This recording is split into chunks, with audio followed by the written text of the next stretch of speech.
Yes, static tests are necessary, and jet engines have those in the thousands of hours. The F1 engine did have static testing, certainly. We've seen film of it. But the only in-flight testing that the F1 engine had was in Apollo 6.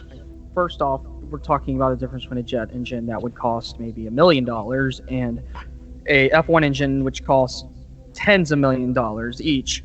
Massive differences in money. So, and then the jet engines are much readily available than an F1 engine. So, if every time you launch an F1 engine in flight conditions, you lose the engine. So that would be a very good motivation as to not test them in flight as much as possible. So we got one test done in flight. We found the problems. We went back to the static testing, figured out the problem and how to solve it in static testing. Time to launch it in flight again. The pogo oscillations on Apollo 6 were not cause for abort, and they were not cause for concern of the astronaut safety. So testing them again, where the worst likely outcome that could happen was, again, pogo oscillations, then you just make it to low Earth orbit and you fall back down. What do you mean make it to low Earth orbit and fall back down? What are you talking about? Getting to Earth from low Earth orbit is a major undertaking. Yeah, and Apollo 6 accomplished that. Apollo 6 went to low Earth orbit. It orbited around the Earth. Yes, and? And it had pogo oscillations. And what happened then? So if the pogo oscillations, at worst, make it go to low Earth orbit, then the thing that you're worried about is having Apollo 8 just not make it to the moon. It just makes it to low Earth orbit, in which you just end the mission there and bring it back down. Your astronauts are still safe. This is where we differ in our approach. I say that there were major problems with Apollo 6. You say there were minor problems with Apollo 6. Yes, I say they're minor problems because it still accomplished every single one of its goals, and every engineer that would talk about this says it's minor problems. You say they're major problems, and I'm going to play a little armchair psychology here. It's because you want to confirm your biases. Yeah, of course I do. Same as you're doing. You're using other people's words. Yeah, and I'm using other people's words too. And you believe everything that everybody tells you is 100% true. First off, that's a massive straw man. And I think that the engineers themselves didn't have a reason to lie. Knowing how engineers work, I don't think they have a reason to lie, and I don't think they would have. No, I would agree with you. I would say that the majority, if not everybody, working on Apollo during the 60s was doing the very best job they could. They were building the best rockets, the best engines, the best landers, the best everything, the best of everything. Mm-hmm. This was going to be seen live on television. They didn't know that what they had built worked until they saw it launched and reported back by NASA as to what happened. They didn't know if the spacesuits worked. They didn't know if the engines worked according to their specifications. They hoped they would, obviously, because they designed them as best they could. Don't forget they were using slide rules. They were doing the best job they could, and they would see the result of their work on television, live on television, don't forget, as the rockets launched from Apollo 8 onwards. Oh, there she goes. Tens of thousands of people watched the launch. The launch was real, no doubt about that. The rocket worked, no doubt about that. Did it do what it was supposed to have done? Did it do what we are told it did? And this is the point I come in with a question. How do we know it did what we're told it did? Because NASA tells us that it did it. Oh, great. The people responsible for it are reporting on the success of it. Now, I don't happen to believe that NASA tells the truth at all times. As the New York Times dubbed them many years ago, never a straight answer. They tend to dissemble when things get a bit rough. Now, if there was a decision made at a very high level politically and at NASA that getting to the moon under the conditions that were known to exist on the moon, because they'd sent unmanned craft there, the Surveyor, the Ranger, the Surveyor and the Orbiter craft, they knew what the conditions were. Could they land humans live on television safely and return them safely back to Earth with no possible problem and no possible difficulty? Could NASA guarantee that? You can't guarantee yourself going to work in the morning. Exactly. So if they're going to do it live on television, it has to be seen to work. You don't want astronauts dying live on television. Forget that. That's not going to happen. 14 of them have died live on television. There's a risk to space travel. Everybody knows that there's a risk. They knew there was a risk. In fact, Yeah, the Apollo yes. mission had some of the highest risk levels of any of the missions that we've ever done. If it's like down to like a 1% chance, they're not going to launch. I am pretty sure the Soviets killed a lot of people that we don't know about. Yeah, they did. I actually don't know about that one, but I've done a little stuff into that, and I think all the people that was supposedly killed were accounted for. They were just unpersoned there in the USSR because they did bad things, like stay up after curfew, because that's how the USSR worked. Who would have blown the whistle? So why didn't the Soviet Union come out and say, oh, America aren't doing what they say they're doing? Because they didn't do that, which implies that either they didn't know or they knew perfectly well what was happening and decided to keep quiet about it. Because how would it be to their benefit to embarrass America? It wouldn't, because in September 1968, the Soviet Union, which has one major export product called natural gas, had just signed a new contract to supply natural gas into Western Europe. Don't forget the Cold War was on, the Iron Curtain existed, Europe was divided between East and West Europe. So in September 1968, the contract was signed to supply West Europe with Russian natural gas. They weren't about to jeopardize something on which their national security and livelihood depended. If they thought that a few Americans were prancing around on the moon, but they weren't actually there, it was all done in a film studio somewhere, they weren't really interested. And anyway, the invitation to cooperate with the Soviet Union, between America and the Soviet Union, had been made in 1963 by John Kennedy. It wasn't taken up, there was no cooperation until the Apollo-Soyuz project in 1975. So why would the Soviet Union have done anything like that? It makes no sense. A much better question would be, why did no engineer, scientist, photographer, biologist, anthropologist, or any ologist you can think of, why did nobody in the West question it? And the answer is they did. There were a lot of people who questioned it. One of them who questioned it was Bill Clinton. He outlines it in his book, My Life. So there were people who questioned it. It's not as if this is a done deal. There are plenty of people who questioned it. There are plenty of people who challenged what had happened. And the other question normally asked, well, how could 400,000 people who worked on Apollo keep a secret? They didn't need to keep a secret. They didn't know anything about it. It wasn't part of their activity. They were doing the best job they could. They were going to see it live on television, the same as the rest of us did. So the Russians weren't going to blow the whistle because there was nothing to blow. There was no hoax to expose because they didn't know how they'd done it. The 400,000 people who worked on Apollo, which obviously included quite a few drivers, cafeteria staff, secretaries, and ancillary workers, who were just as important as the rocket scientists, of whom there were quite a few thousand, they were doing the best job they could. It's called compartmentalization. It's a military term because the US Air Force were running the Apollo program. They were brought in to get the thing back on track after Apollo 1. There was a lot of money. 25 billion is the figure normally quoted in 1970 dollars, which is equivalent to about 175 billion today. It's similar cost to what the space shuttle and the ISS have cost. It's big money, but in terms of the US national budget, it's less than 0.5% even today. So, yes, with enough money, anything is possible. I still kind of think that was a little bit addressed towards me a little bit when I keep saying it was impossible to have faked the footage. That doesn't have anything to do with money. It only has to do with lighting and the technology that was available back then and just the way that the inverse square law works. The ham radio operators, they only contact people within their low Earth orbit.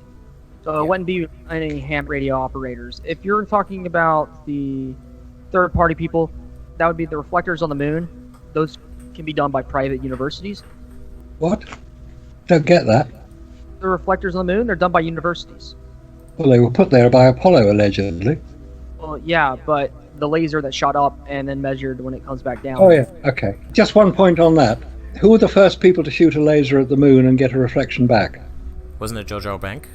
No, it was the Massachusetts Institute of Technology in 1963 when there were no reflectors on the moon. So they're reflecting the laser off the lunar surface. It's not about getting reflection back. It's about the amount of reflection that gets back. And that's important. Yeah, if you just shoot it at a random place on the moon, you're going to get one base amount of light back in your reflector. If you shoot it at the reflectors that are sitting on the moon, you're going to get a completely different amount. Right. What diameter is the laser when it reaches the moon? Small enough that you can accurately shoot it. Right, it's 2 kilometers in diameter. Yeah. That's tiny. Yes, it's tiny. What size is the reflector? Small. Yeah, about less than half a square meter. They're quite small.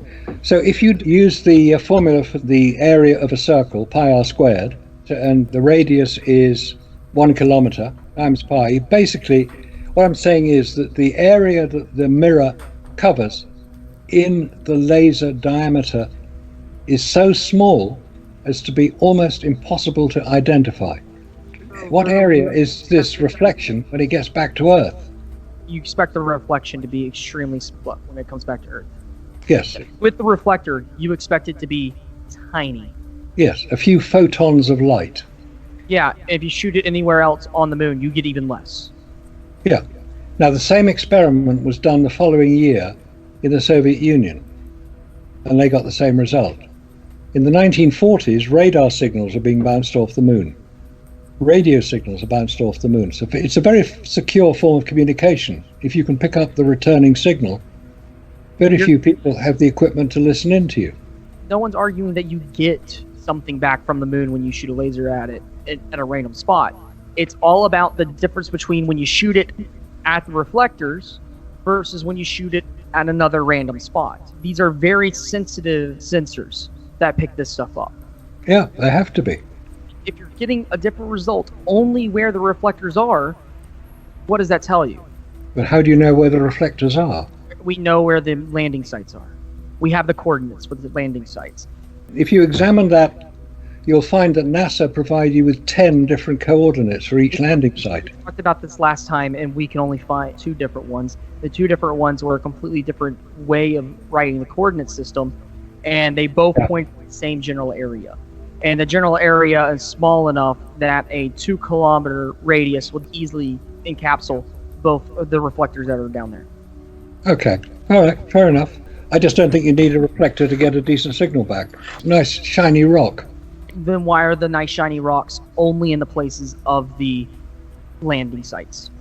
Because that's how they managed to light up all the astronauts climbing out of the shadow side of the lunar lander. The highly reflective lunar surface, we're told. But that highly reflective lunar surface is the entire lunar surface. So if I shoot it at random point on lunar surface and I get result A, and then I shoot it at random point in the lunar surface, I still get result A, and then I shine it at the landing site, I get result B. Why is it I'm only getting result B on landing site while I'm getting result A everywhere else I randomly point it at on the moon? Are you quoting the Mythbusters program? No, I'm not. Because they allegedly did this. I think it was the McDonald Observatory, and I wasn't totally convinced by the evidence they produced for that, but never mind. I'm quoting other documentaries. Fair enough. The radiation was so weak to my knowledge that the amount of radiation passing through the shielding of aluminum foil in the rocket, it was negligible. Now there speaks somebody with great confidence and understanding and knowledge of radiation in space. I wonder where he gets it from. Look, if I'm wrong about the radiation, I want to know. I haven't been persuaded yet that I am. So, if somebody can come up with the evidence to say radiation in space is really no more than a couple of chest x-rays, nothing to worry about, don't even bother to harden your satellites, don't even bother to protect the astronauts. Yeah, fair enough. But let's see the evidence that that is the answer. I'm yet to be persuaded that it is. There's the mystery of the Apollo command module found in the Atlantic Ocean the day after the Apollo 13 launch, which was April the 11th, 1970, was the official launch of Apollo 13. That happened. A lot of people watched it. Rocket goes up, disappears. Next day, the Soviet Navy, who were conducting exercise in the Bay of Biscay, came across an Apollo command module. I'm not saying the Apollo command module, an Apollo command module. There's no doubt about it. There are photographs of it. It says NASA on it. It was taken by the Soviet Navy to Murmansk, just east of Norway, the base for the Atlantic Fleet, who were doing the exercises, and it was handed over to the US Coast Guard cutter, the South Wind, on September the 6th, 1970. Brought back to the US, and it's now on display outside Grand Rapids Museum in Michigan. You can go and see it. What the hell was it doing in the Atlantic Ocean? Even if it wasn't Apollo 13, even if it wasn't, it's supposed to be what's called boilerplate 1227, BP 1227. Boilerplate was the practice command modules. They weren't full command modules, they didn't have all the kit on board, but they were used to practice for astronauts or getting out of them when they were dropped in the ocean and what would happen if things happened. So they didn't use a full command module, they used what's called a boilerplate, a mock-up version. But what the hell was it doing in the Bay of Biscay? Now, when the Apollo missions were launched, they would follow a similar trajectory and they would go out over Africa. And most astronauts would look out for what's called the Eye of Africa, which is a very visible physical feature in Mauritania called the Richat structure, R-I-C-H-A-T, Richat structure. It's 3 concentric circles about 20 kilometers in diameter. It's very visible. Astronauts would look out for it, so they knew, well, at least we got to Africa, guys. Let's go on. The Richat structure is in Mauritania, which is about 1,500 miles south of the Bay of Biscay. So either Apollo 13 malfunctioned, had to ditch in the Atlantic, which is where the rockets were sent anyway, or it was a boilerplate version of the Apollo command module, in which case there are question marks, serious question marks. Right, let's say it's a boilerplate. Let's say it was dropped off the side of a ship. Oh God, what's happened? Oh, we dropped it over, it's drifted away. Oh, well, somebody will see it. If it was dropped off the coast of Florida, because they didn't practice anything in the Bay of Biscay, it's 2,000 miles from Florida to the Bay of Biscay, which is off the coast of France and Spain. How long would it take to drift there? About 5 or 6 weeks. There would be some evidence of marine life on it. Barnacles, seaweed, algae, all the stuff that you get if you leave a boat in the sea for too long. None of that appeared. There were no barnacles, there were nothing. It's as if it had just come down. It hadn't drifted across. It was never reported missing. So there's a real mystery. This thing was real. There are photographs of it on the USS Coast Guard cutter South Wind. What the hell was it doing there? Nobody's ever come up with a decent answer to it yet.